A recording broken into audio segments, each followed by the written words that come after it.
Welcome to another edition of the podcast. I'm Bob, that's Vipin. We're talking today about coaching and mentoring.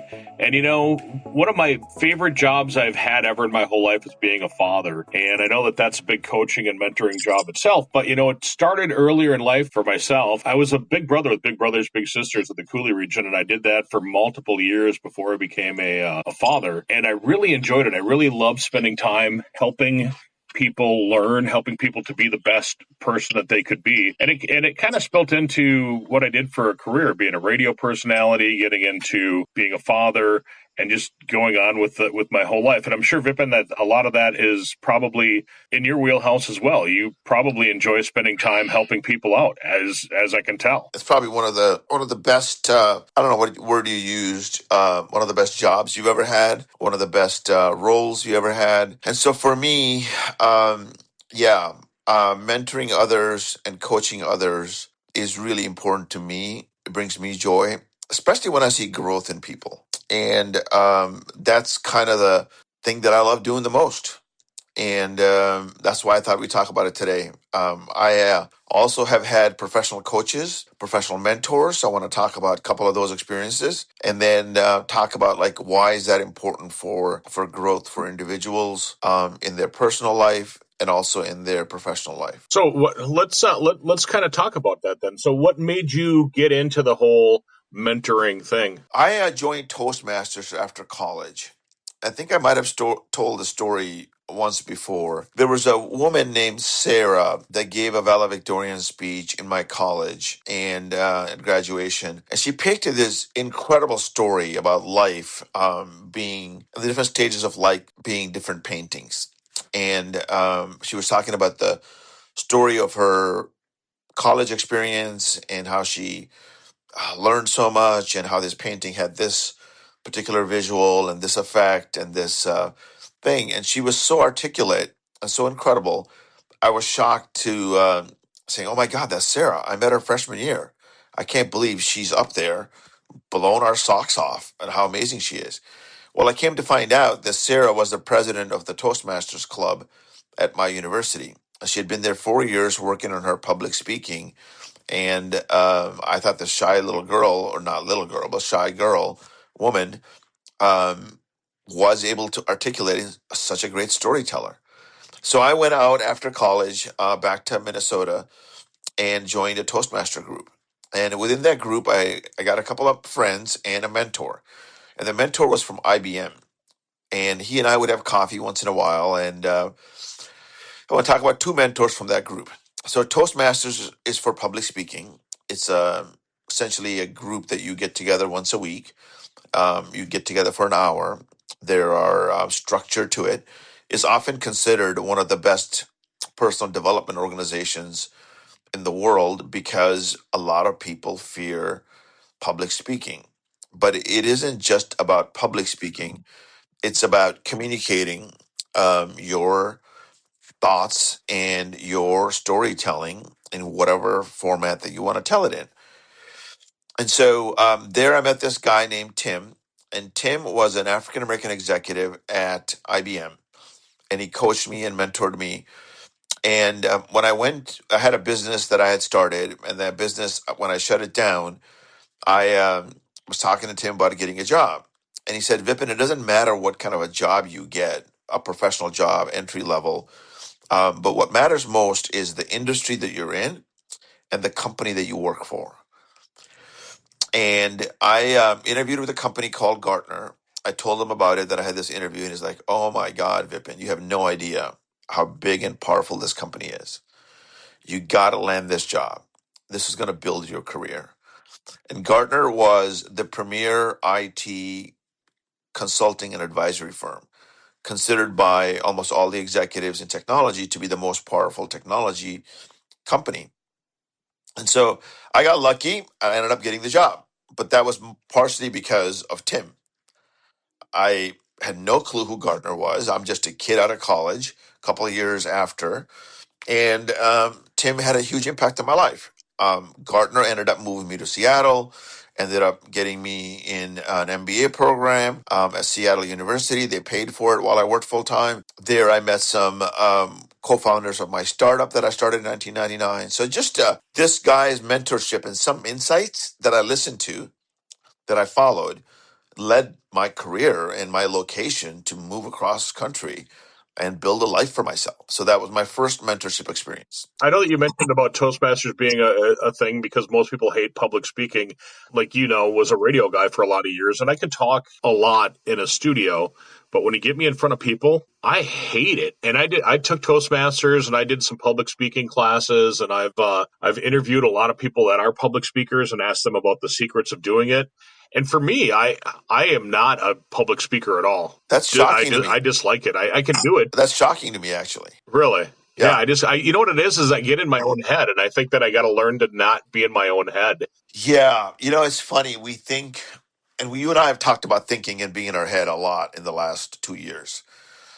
And so what is required to speak in front of others is really getting over your personal fear and personal doubts and having confidence in the subject that you're going to talk about. And there's a framework, which is a structured way of talking about things. And for adults, and when you're communicating to adults, it's a different way than when you're talking to children. For adults, kind of a structure of how do you say what you're going to say is a little unique. And there's a concept of it. And what's interesting is I was mentoring my team of senior managers at this tech company that I work at. And this week, and I gave them the Toastmaster structure of how to tell a story. And so here's the simple format, but we'll get off that pitch in a second, but get back to mentoring and coaching.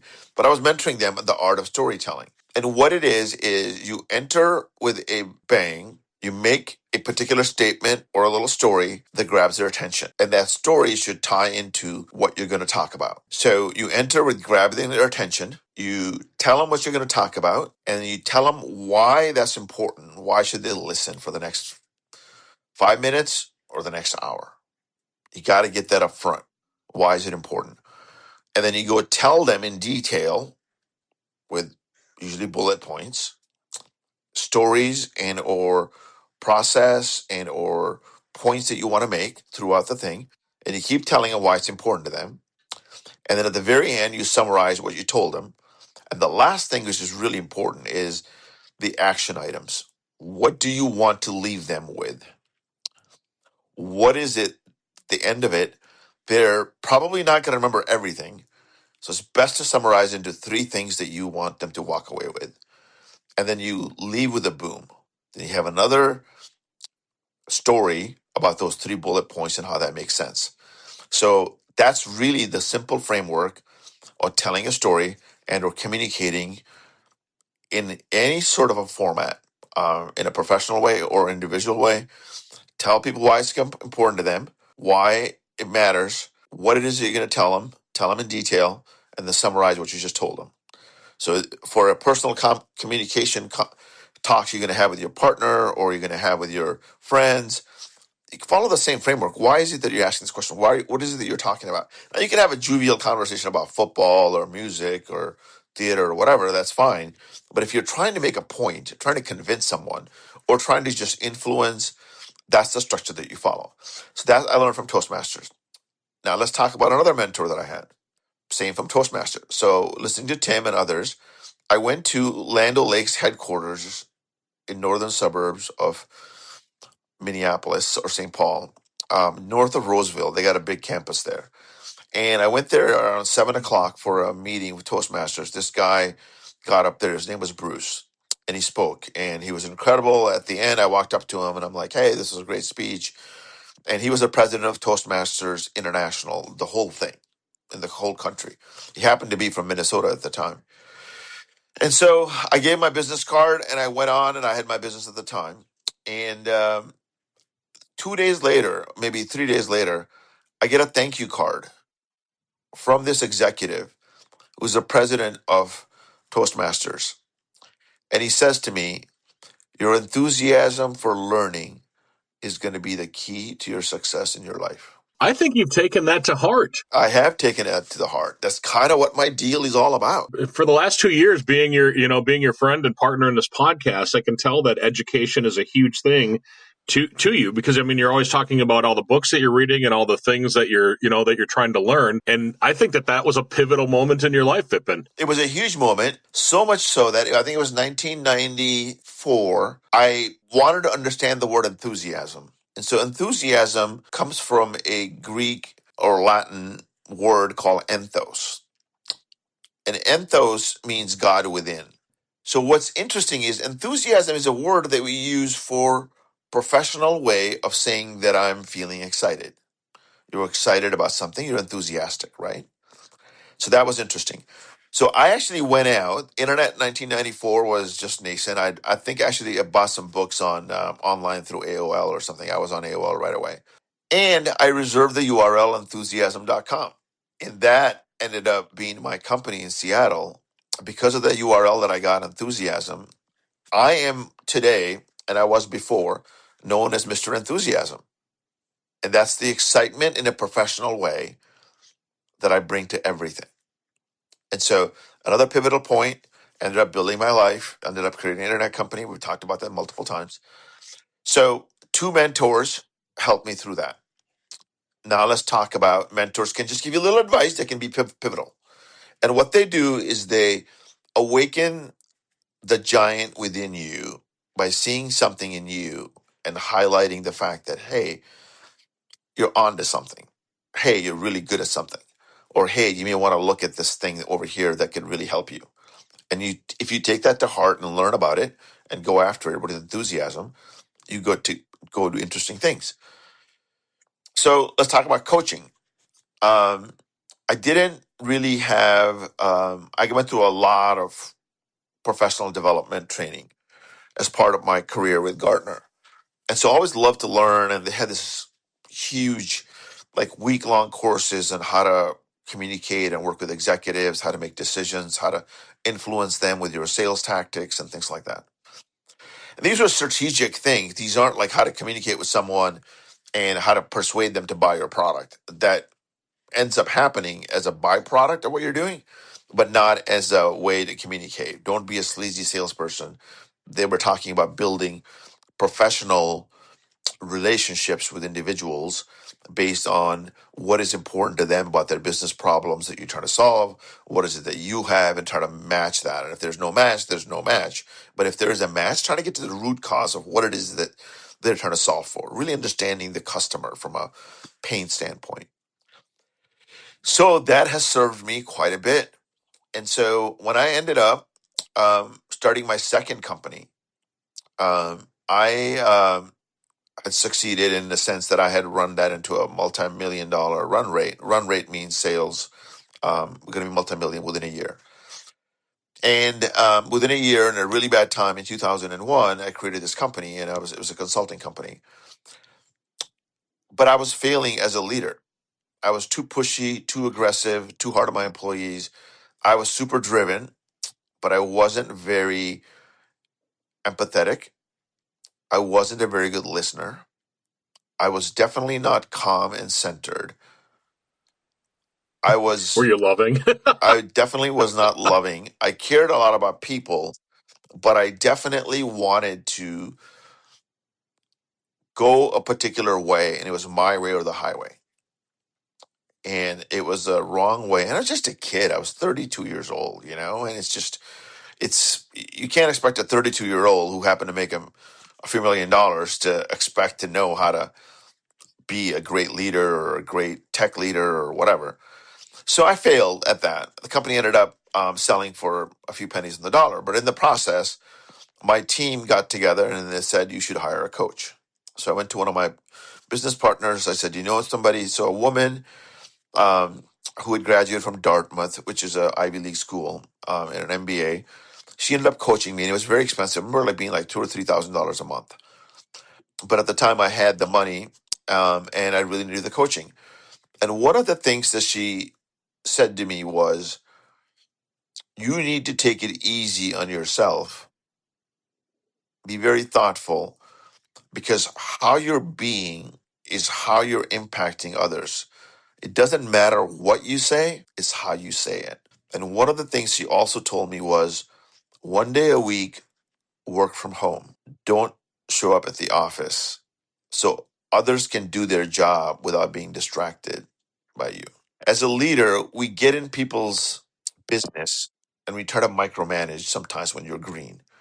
When you're a leader who's sufficient and effective and really high performing leader, what they do is they create an objective for someone, saying, this is the problem I want you to solve. This is why I want you to solve it.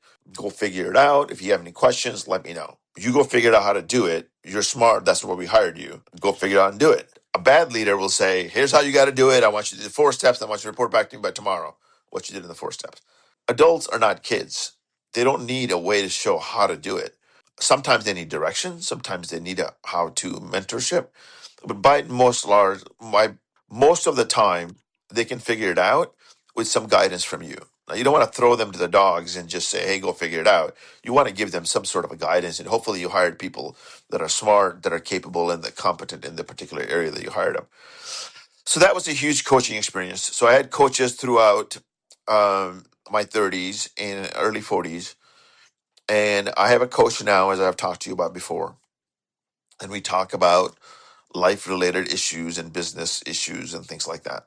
So, coaching to me is really important. I think everyone who is driven, everybody who wants to manifest, you know what I mean by, we talked about the Manifest app and the Manifest 360 app.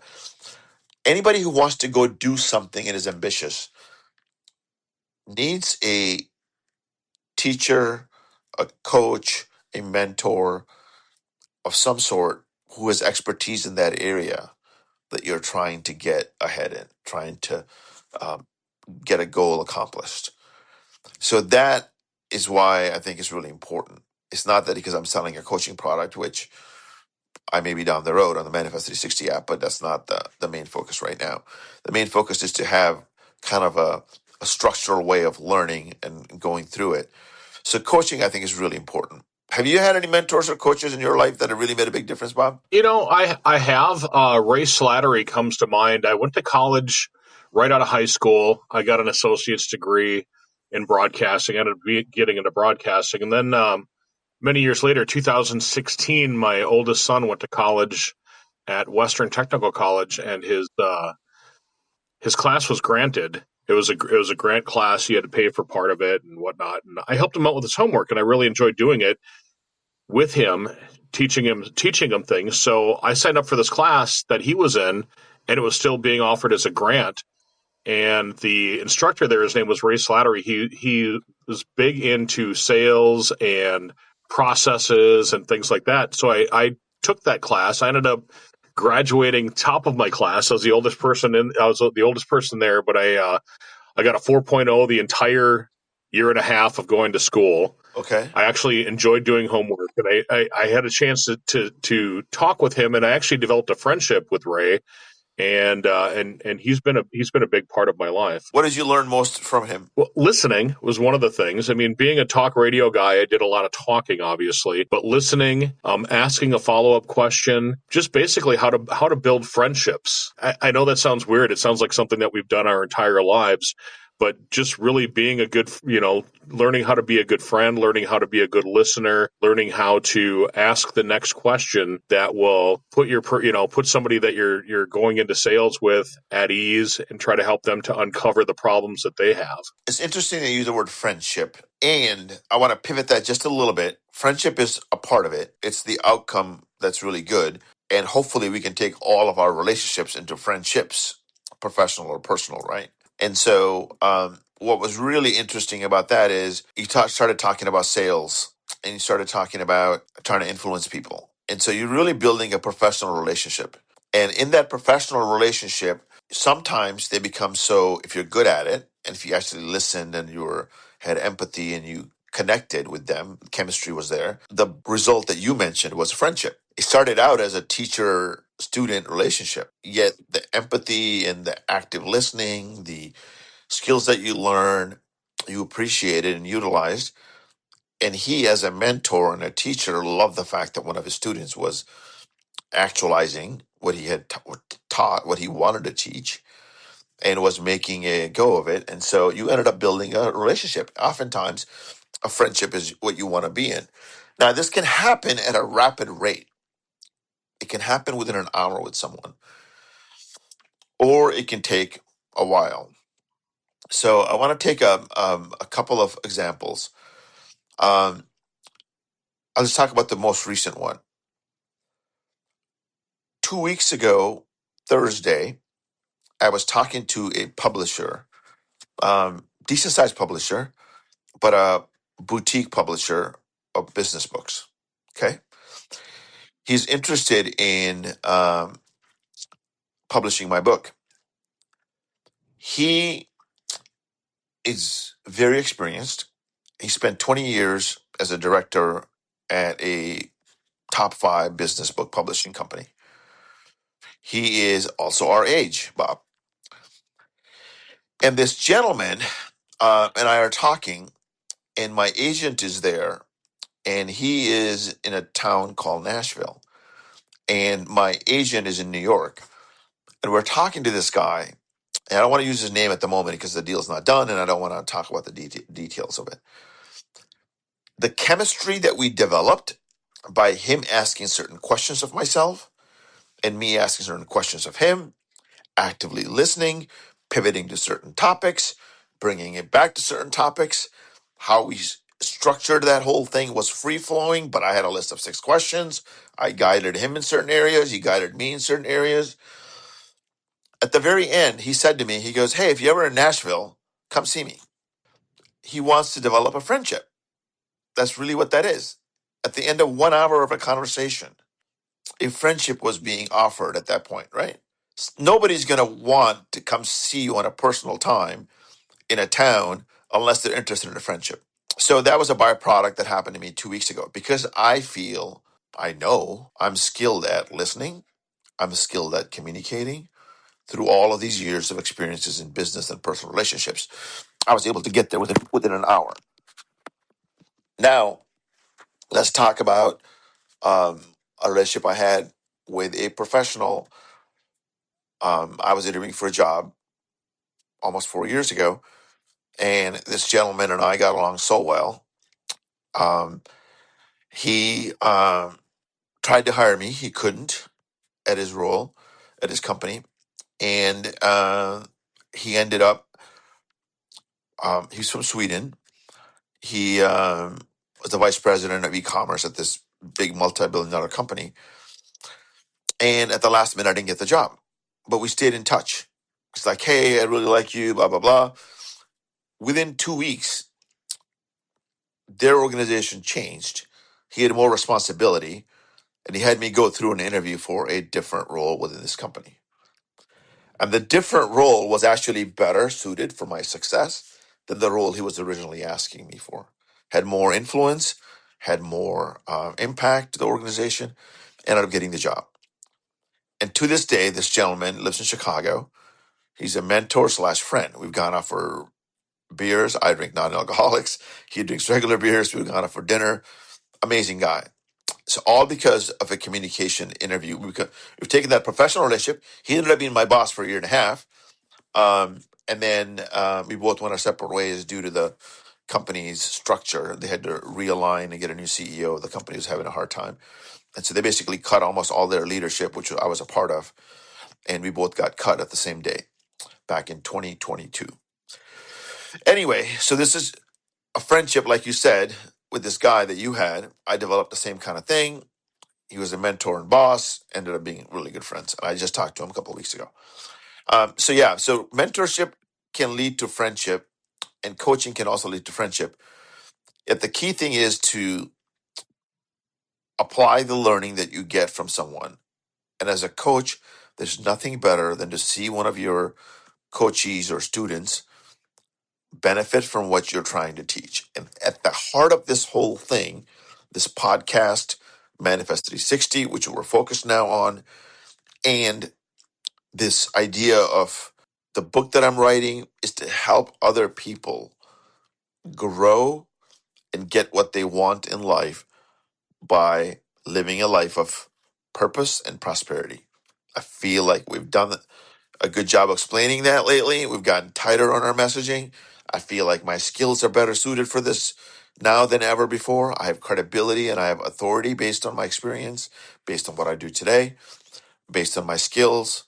So that's where the messaging is. And I am supported on a weekly basis by my mentors and my coaches. So let me ask you this. What's the difference between coaching and mentoring? To me, a coaching relationship is a structured where it is a set of roles and responsibilities that both sides agree to, and there is a authority given to the coach to teach me a certain way, to behave in a certain way, and I will listen and I will implement the things that you're mentioning.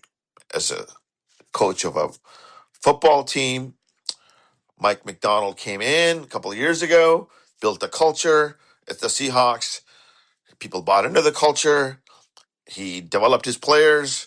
He developed the most dominant defense in our time, ended up winning Super Bowl in 2 years.